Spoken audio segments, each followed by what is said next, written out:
Way হয়ে কি লাগছে? আজকে কিন্তু আমি কোনো রকম রান্নার ভিডিও দেব না, আজকে আমি দেবো একটা গেট রেডি ভিডিও। আচ্ছা তোমরাই বলো, আমি কালো বলে কি আমি সাজুগুজু করতে পারবো না? আমারও তো ইচ্ছা করে যে আমি একটু সাজুগুজু করি, সবাই আমাকে বলবে হ্যাঁ খুব সুন্দর দেখতে লাগছে। আমি কালো বলে কিন্তু আমার বর আমাকে কোনো রকম মেকআপ কিনে দেয় না। আমার যত আবদার আমার মা মেটাই, আমার মায়ের কাছে যত আবদার নিয়ে আমি বায়না করি। আর তো যাই হোক, যার জন্য এত সাজুগুজু, যার জন্য এই গেট রেডি। আজকে শিবরাত্রি, আর আজকের দিনটা কিন্তু অনেক মেয়ের কাছে খুব একটা স্পেশাল ব্যাপার।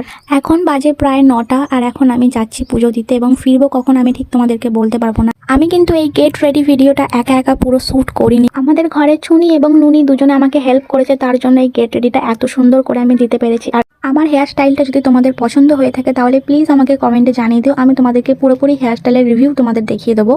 আমি কিন্তু মেকআপের প্রত্যেকটা জিনিস হুদা বিউটি থেকে অর্ডার করেছিলাম, এবং হুদা বিউটির প্রোডাক্ট আমার খুব সুন্দর লাগে এবং খুব সুটেবল আমার স্কিনের জন্য, তো তোমরাও এটা পারচেস করতে পারো। আরে সবাই যাচ্ছ কোথায়? এই ভিডিওটা যদি ভালো লাগে তাহলে প্লিজ একটা